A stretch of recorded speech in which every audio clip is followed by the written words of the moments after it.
आप सभी को राधे राधे। पिछला पार्ट था वो आपने अध्ययन कर लिया था। इससे पीछे वाला जो भी 9th का जो हमारा सिलेबस चल रहा है अभी एनसीईआरटी के अकॉर्डिंग, तो प्लीज़ इस सूत्र में आप लास्ट तक बने रहिए, क्योंकि इसमें हम पढ़ेंगे संयोजकता।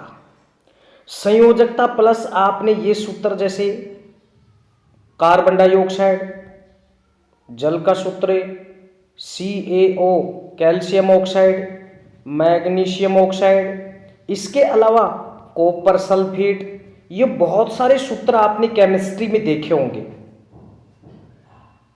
इन सूत्रों को किस तरह से बनाया जाता है, कौन कौन सी बातें हमें याद रखनी चाहिए, इसकी हम शुरुआत कर रहे हैं इस वीडियो में। तो देखिए, सबसे पहला टॉपिक है हमें संयोजकता आनी चाहिए अगर सूत्र आपको बनाना है। तो किसी परमाणु के बाह्यतम कोश में अष्टक पूर्ण करने के लिए, क्या पूर्ण करने के लिए? अष्टक पूर्ण करने के लिए, अष्टक पूर्ण करने के लिए त्यागे गए व ग्रहण किए गए इलेक्ट्रॉनों की संख्या को हम संयोजकता कहते हैं। किसी परमाणु के बाह्यतम कोश में अष्टक पूर्ण करने के लिए त्यागे गए व ग्रहण किए गए इलेक्ट्रॉनों की संख्या को हम क्या कहते हैं? संयोजकता कहते हैं। ये आप देख सकते हैं स्क्रीन पर कि संयोजकता हम 9th के अकॉर्डिंग मैं आपको बता रहा हूं। 9th के अकॉर्डिंग मैं आपको बता रहा हूं। जैसे सोडियम है, सोडियम की संयोजकता होती है प्लस की 1 होती है। पोटेशियम की होती है प्लस की 1 होती है।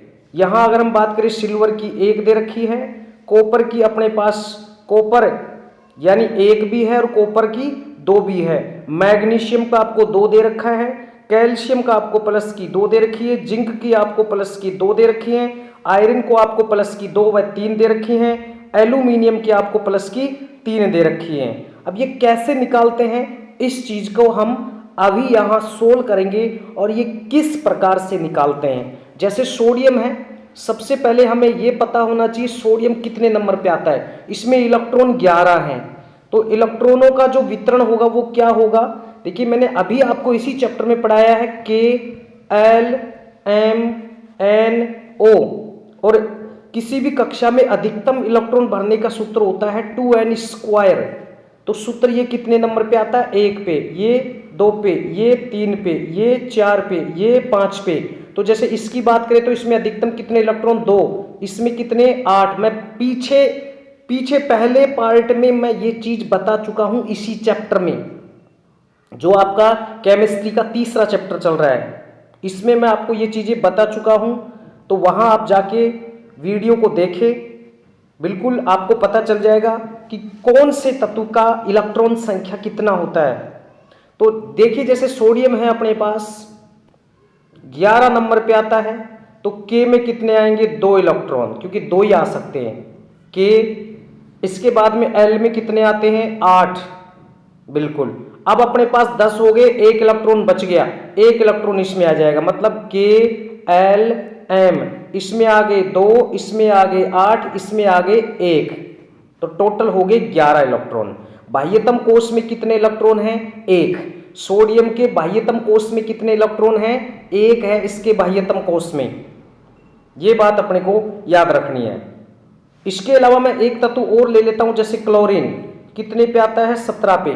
तो कितना आएगा बताओ इसमें? KLMN। तो देखो K कितना आएगा? 2, 8, और यहां कितना आ जाएगा? 7 आ जाएगा। हो गए 17 इलेक्ट्रॉन।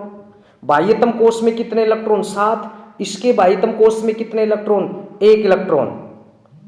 अब 1 इलेक्ट्रॉन है तो देखिए, मैं आपको बता दूं 4 इलेक्ट्रॉन त्याग भी सकता है और 4 इलेक्ट्रॉन ले भी सकता है। अगर 4 से कम है तो वो इलेक्ट्रॉनों का क्या करेगा? त्याग करेगा। इस बात को याद रखेंगे। अगर 4 है तो त्याग भी सकता है, ग्रहण भी कर सकता है। और यदि 5 है, 6 है, 7 है, तो ये इलेक्ट्रॉनों को क्या करेगा? ग्रहण करेगा। ये 2 बात हमें याद रखनी है। ये 2 बात हमें हमेशा याद रखनी है। यदि 4 इलेक्ट्रॉन हैं बाह्यतम कोश में तो त्याग भी सकता है, ग्रहण भी कर सकता है। 5 हैं, 6 हैं, 7 है, तो इस पोजीशन में याद रखना वो केवल और केवल इलेक्ट्रॉनों को क्या करता है? ग्रहण करता है। और यदि 1 है, 2 है, 3 है, ये 3 पोजीशन, तो वो हमेशा इलेक्ट्रॉनों का क्या करता है, त्याग करता है, त्याग करेगा हमेशा। ये क्या करेगा, इलेक्ट्रॉनों का त्याग करेगा। बिल्कुल आप इस वीडियो को स्टार्टिंग में अगर देख लिया आपने तो आपको सूत्र यहां मिनटों में बनाने आ जाएंगे। तो देखिए हम बात कर रहे थे जैसे सोडियम, तो 2 8 1, एक मैं बात कर रहा हूं क्लोरीन की, तो 2 8 7। अब आप मुझे बताइए ये 7 वाला इलेक्ट्रॉन को ग्रहण करेगा या त्याग करेगा? ये इलेक्ट्रॉनों को ग्रहण करेगा। और कितने इलेक्ट्रॉन चाहिए इसको अष्टक पूर्ण करने के लिए? 1 इलेक्ट्रॉन। तो 1 इलेक्ट्रॉन ये किसी से भी ले सकता है, जैसे सोडियम से ले लिया इसने 1 इलेक्ट्रॉन, तो 2 8 8। अब 1 इलेक्ट्रॉन कोई ले रहा है, उधार ले रहा है, 1 इलेक्ट्रॉन किसी से ले रहा है, तो उसके ऊपर आगे 1 माइनस, कितने माइनस? 1 माइनस। तो क्लोरीन की संयोजकता होती है माइनस की 1। अब यहां सोडियम ने 1 इलेक्ट्रॉन का त्याग किया है, मतलब किसी को दे रहा है, तो देने वाला क्या होता है? धनवान। तो यह आ गया प्लस का 1, प्लस का क्या आ गया? 1। इस तरह से हम निकाल देते हैं, प्लस का 1 आ गया। ऐसे ही हम बात करें जैसे पोटेशियम, किसकी बात करें? जैसे सोडियम के बाद में मैग्नीशियम की बात कर लेते हैं। मैग्नीशियम की बात करते हैं, मैग्नीशियम। मैग्नीशियम इलेक्ट्रॉन कितने? 12। तो 2 8 2। तो ये 2 इलेक्ट्रॉन का क्या करेगा? त्याग। तो प्लस की 2 होती है इसकी संयोजकता मैग्नीशियम की। एल्यूमिनियम, एल्यूमिनियम 13 नंबर पे आता है, तो 2 8 3। तो ये 3 इलेक्ट्रॉन का क्या करेगा? त्याग करेगा। तो इसकी संयोजकता होती है प्लस की 3, प्लस की 3। इस तरह से हम निकाल देते हैं। नेक्स्ट अगर मैं बात करूं ऑक्सीजन की, देखो ऑक्सीजन की मैं बात करूं, ये ऑक्सीजन है अपने पास 8 नंबर पे ना, 2 6। अब इसको अष्टक पूर्ण करने के लिए 2 इलेक्ट्रॉन, 6 इलेक्ट्रॉन का त्याग करेगा। 2 इलेक्ट्रॉन लेना आसान है, 2 इलेक्ट्रॉन लेना आसान है, इसको 2 इलेक्ट्रॉन लेना आसान है। इसलिए जब ये 2 इलेक्ट्रॉन ग्रहण करता है, 2 इलेक्ट्रॉन ग्रहण करता है, तो देखो 2 8 हो गया, बाह्यतम कोश का अष्टक पूर्ण हो गया। तो 2 इलेक्ट्रॉनों का त्याग करने के लिए, त्याग कर रहा है, 2 इलेक्ट्रॉनों को ग्रहण कर रहा है, त्याग नहीं कर रहा है, इलेक्ट्रॉनों को क्या कर रहा है? ग्रहण कर रहा है। और ग्रहण करने वाला क्या होता है? ऋणी होता है। तो 2 इलेक्ट्रॉन इसने ग्रहण किए, तो ऑक्सीजन की संयोजकता होती है माइनस की 2 होती है। ऐसे ही अगर मैं बात करूं, जैसे मान लीजिए अपने पास ये है नाइट्रोजन, कितने पे आता है? 7 पे। तो 2 कितना आ जाएगा? 5। कितने इलेक्ट्रॉन चाहिए इसको? 5 इलेक्ट्रॉन त्याग नहीं सकता, 3 इलेक्ट्रॉन ले लेता है। तो 3 अगर इलेक्ट्रॉन ले रहा है तो माइनस की 3 संयोजकता होती है, माइनस की 3 संयोजकता होती है। जैसे मैं बात करूं हीलियम, बहुत सारे के मन में आ रहा होगा सर हीलियम का निकाल के बताइए आप। देखो हीलियम, हीलियम कितने पे? 2 पे आता है, 2 नंबर पे होता है, 2 इलेक्ट्रॉन होते हैं। तो इसके बाह्यतम कोश में केवल 2 ही इलेक्ट्रॉन हैं, यानी KLM। तो इसमें 2 अष्टक पूर्ण है, ये कंप्लीट है, न इलेक्ट्रॉन का त्याग करता है न ग्रहण करता है, इसलिए हीलियम की संयोजकता होती है 0, कुछ भी नहीं होती है। ऐसे हमें याद करना। देखो जैसे हमारे पास ये है, इसकी हम बात कर लेते हैं।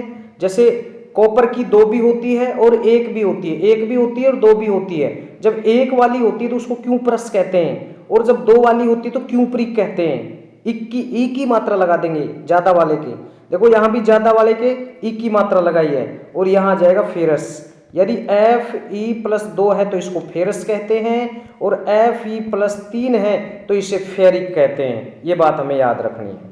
नेक्स्ट मैं बात कर रहा था यहां हाइड्रोजन की, हाइड्रोजन 1 नंबर पे होता है, तो ये 1 इलेक्ट्रॉन को ग्रहण कर लेगा, 1 इलेक्ट्रॉन त्याग भी सकता है, 1 इलेक्ट्रॉन ग्रहण भी कर सकता है, तो याद रखना। और जब माइनस का होता है ना तो उसका नाम भी चेंज हो जाता है, हाइड्रोजन से हाइड्राइड बन गया। क्लोरीन 1 इलेक्ट्रॉन को ग्रहण करेगा, क्योंकि 2 8 7 होता है, 1 इलेक्ट्रॉन ग्रहण करेगा तो ये क्लोरीन से क्लोराइड बन जाएगा, ब्रोमाइड बन जाएगा। 1 होती है इनकी, याद रखें आप। बहुत सारे जो मैं निकालना नहीं बता रहा, कुछ चीजें मैंने आपको बताई निकालनी, डायरेक्ट आप याद रखो। आयोडीन 1 होती है तो आयोडाइड। ऑक्साइड, ऑक्सीजन का मैंने निकालना बताया आपको। सल्फर, सल्फाइड हो गया। सल्फर की अगर मैं बात करूं, सल्फर कितने नंबर पे आता है? सल्फर, जैसे हम सल्फर की बात करें तो सल्फर आता है 16 नंबर पे। सल्फर कितने नंबर पे? 16 पे। 2 8 और कितना आ जाएगा? 6। तो 2 इलेक्ट्रॉन ग्रहण कर लेगा, 2 इलेक्ट्रॉन ग्रहण करेगा तो माइनस की 2 संयोजकता होती है। ऐसे हमें याद रखना है, और इनका नाम बदल जाता है माइनस वालों का, ये भी हमें याद रखना है। जैसे अपने 9th में दे रखा है, ये कुछ संयोजकताएं दे रखी हैं, इनको हमें डायरेक्ट याद कर लेंगे। ठीक है। अमोनियम का होता है प्लस का 1, हाइड्राइड हाइड्रोक्साइड इसका भी ये होता है माइनस का 1, इसकी प्लस की 1 होता है, याद रखेंगे, लेकिन इसका नाम बदल जाता है। नाइट्रेट का होता है NO3 माइनस का 1 होता है, माइनस का 1 होता है भैया। इसके अलावा हम और भी संयोजकता देख लेते हैं, जैसे यहाँ हमारा दे रखा है हाइड्रोजन कार्बोनेट का होता है -1 HCO3, अगर ये आता है तो इसका होता है -1, और केवल CO3 कार्बोनेट आता है तो इसका होता है -2। इसके बाद में सल्फाइड का कितना होता है -2, सल्फेट का भी कितना होता है -2, याद रखेंगे। और नाइट्रोजन की संयोजकता होती है -3, तो नाम बदल जाता है नाइट्राइट। फास्फेट की होती है -3, ये बात याद रखना, फास्फेट का कितना होता है -3 होता है, -3 याद रखेंगे। अब हम सूत्र बनाना सीखते हैं। देखो रासायनिक सूत्र कैसे बनाते रहें, एक उदाहरण है, हमारे सामने बहुत सारे उदाहरण आएंगे।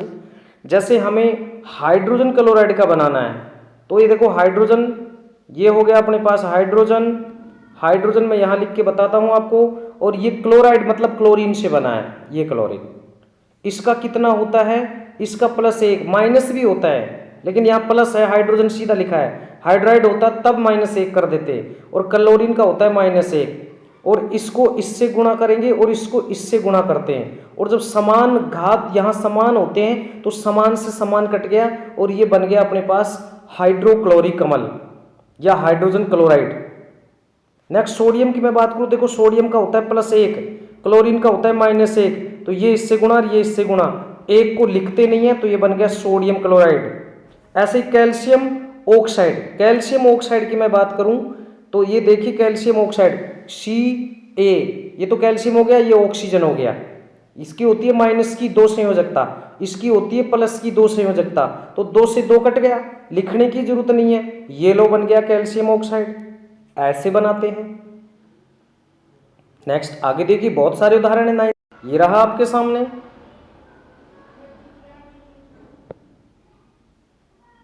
तो ये देखिए हमें बनाना है अमोनियम सल्फेट, तो अमोनियम का क्या होता है NH4 होता है, और आगे क्या है सल्फेट है SO4 है, इसका होता है +1 और इसका होता है -2, इसको इससे गुणा करो और इसको इससे गुणा करो, तो ये क्या बन जाएगा NH4, और ये सल्फेट का 2 इधर आएगा, ये 2 इधर आ जाएगा, ये लो, और ये क्या बच गया, हमें सल्फेट बच गया। ये आपके सामने लिखा हुआ है, ये आपके सामने देखो लिखा हुआ है। इसके बाद में हम नेक्स्ट बात करते हैं, ये रहा कैल्शियम कार्बोनेट, तो ये कैल्शियम हो गया और ये हमारे पास कार्बोनेट हो गया। माइनस कितना होता है 2 होता है, प्लस का कितना होता है 2, इसकी संयोजकता प्लस की 2 और इसकी माइनस की 2, तो ये इससे गुणा होगा और ये इससे, तो ये बन गया Ca2CO3, और इसका भी कितना आ जाएगा 2 से 2 काट दिया हमने, तो ये डायरेक्ट भी आप कर सकते हो, ये बन गया कैल्शियम कार्बोनेट, जिसे संगमरमर कहते हैं, मार्बल कहते हैं, चूना पत्थर कहते हैं, खड़िया पत्थर कहते हैं, चौक कहते हैं, बहुत सारे नाम है इसके, कैल्शियम कार्बोनेट। और इसी की वजह से कैल्शियम कार्बोनेट की वजह से दीवारों पर जब हम बुझे हुए चूने को पोतते हैं पुताई के रूप में, तो वो CO2 से क्रिया कर लेती है और वो क्या बना देता है कैल्शियम कार्बोनेट बना लेता है। नेक्स्ट कुछ उदाहरण और ले लेते हैं, जितने उदाहरण आप करेंगे आपके लिए बेस्ट है। मैग्नीशियम ऑक्साइड, मतलब ये तो प्लस का है, ये ऑक्सीजन क्या है माइनस का होता है, तो ये मैग्नीशियम ये ऑक्सीजन, इसकी संयोजकता 2, इसकी संयोजकता 2, इससे और ये 2 से 2 कट गया, तो ये आ गया मैग्नीशियम ऑक्साइड। एल्यूमिनियम ऑक्साइड, ये एल्यूमिनियम ये ऑक्सीजन, देखो एल्यूमिनियम की होती है प्लस की 3, इसकी होती है 2, तो 3 इधर चला गया और 2 इधर, यानी Al2O3, क्योंकि एल्यूमिनियम की संयोजकता इसके साथ जाएगी और एल्यूमिनियम के साथ ऑक्सीजन की आ जाएगी। इस तरह से हम बनाते हैं। मैग्नीशियम क्लोराइड, देखिए मैग्नीशियम क्लोराइड को भी हम अभी सोल्व कर रहे हैं, तो मैग्नीशियम क्लोराइड तो Mg और ये है अपने पास Cl, माइनस का 1 होता है प्लस का 2 होता है, तो ये इससे गुणा होगा और ये इससे गुणा होगा, तो Mg, एक को नहीं लिखते हैं, और यहाँ लिख देते हैं Cl2 मैग्नीशियम क्लोराइड। इस तरह से हम इन सूत्रों को बना लेते हैं। नेक्स्ट कुछ बातें और जानते हैं हम सूत्रों के बारे में, रासायनिक सूत्रों के बारे में। दो विभिन्न तत्वों से निर्मित सरलतम यौगिकों को द्विअंगी यौगिक कहते हैं। दो भिन्न तत्वों से निर्मित सरलतम यौगिकों को द्विअंगी यौगिक कहते हैं। आणविक यौगिकों में रासायनिक सूत्र लिखते समय पहले तत्व के प्रतीक लिखकर उसकी संयोजकता लिखते हैं, उसके बाद परमाणुओं की संयोजकताओं को क्रॉस गुणा कर देते हैं और अणु सूत्र लिखते हैं, क्रॉस गुणा करते हैं। जैसे ये लिखा है सोडियम ऑक्साइड, तो सोडियम की +1 होती है, ऑक्सीजन की -2 होती है, तो ये इससे गुणा होगा, देखो 2 आ गया इसके साथ में, और इसका 1 है तो ये 1 आ गया, ये बन गया सोडियम ऑक्साइड। बस कुछ नहीं करना। हाँ, मैंने कुछ सूत्र लिखे हैं आपके लिए जो 9th में दे रखे हैं, मैं उन्हीं की बात कर रहा हूँ। Aluminium sulphate, calcium chloride, potassium sulphate. ये पोटेशियम सल्फेट कैसे बना होगा, ये पोटेशियम और ये सल्फेट -2 और +1, ये इससे गुणा होगा तो क्या बनेगा K2, और 1 SO4 अपने आप में एक ही है, ये बन गया। नेक्स्ट देखिए, जो कि लगभग लास्ट में पहुंच चुके हैं। निम्न में से कितने परमाणु विद्यमान है? केवल और केवल हमें क्या बताने हैं, इसमें परमाणु बताने हैं कि कितने परमाणु हैं, कितने परमाणु हैं। तो देखो यहाँ अपने पास लिखा हुआ है, ये रहा, क्योंकि आपको पता है ना सल्फर का संयोजकता कितनी होती है, 2, हाइड्रोजन की 1, तो ये सूत्र बना है, ऐसे क्या बना है, ये सूत्र बना है। इसमें आपको परमाणु विद्यमान है, कितने परमाणु विद्यमान है इसमें, तो देखो 2 तो ये हाइड्रोजन है अपने पास और 1 अपने पास क्या है, सल्फर है, तो कितने हो गए, 3 परमाणु मौजूद है यहाँ, 3 परमाणु। एक अपने पास ये दे रखा है, ठीक है, ये नहीं, ये दे रखा है अपने पास फास्फेट, कितने हैं इसमें, देखो एक तो P हो गया और एक अपने पास क्या है, ऑक्सीजन 4 है, तो कितने हो गए, 5 हो गए। यौगिकों में द्रव्यमान इकाई की परिकल्पना करनी है। देखो हाइड्रोजन और ये क्या है यहाँ, कार्बन, यानी इनका द्रव्यमान अपने को निकालना है, इनका द्रव्यमान हमें निकालना है। हाइड्रोजन का होता है 1 U, यूनिफाइड इकाई, 1 U लिखा हुआ है, 1 U, क्योंकि 1 नंबर पे आता है, और एक हाइड्रोजन का जो द्रव्यमान होता है वो 1 होता है। कार्बन 6 पे आता है, लेकिन इसका द्रव्यमान कितना होता है, 12 U। जैसे जिंक ऑक्साइड, तो जिंक का कितना होता है, मैंने बताया पहले आपको, पहले 65, और ऑक्सीजन का कितना होता है 16, तो टोटल कितना आ जाता है 81 U। ऐसे ही हम ये निकाल लेते हैं सोडियम ऑक्साइड, तो 23 होता है, 23 को 2 से गुणा करेंगे तो 46, और ये 16 तो जोड़ देंगे तो 62 U। बिल्कुल ये हमारे स्टूडेंट की ही कॉपी है, जो कि जिस स्कूल में हम पढ़ाते हैं, बहुत ही बेस्ट, गुड मिला है इसमें, बहुत अच्छा लिखा है। तो प्लीज़ नेक्स्ट केमिस्ट्री का लास्ट चैप्टर अपना बच गया है एनसीईआरटी के अकॉर्डिंग, 2023-24 कोर्स के अकॉर्डिंग लास्ट चैप्टर और बचा है केमिस्ट्री का। इसके बाद में नेक्स्ट बायोलॉजी शुरू कर देंगे, फिर आपको फिजिक्स शुरू करेंगे।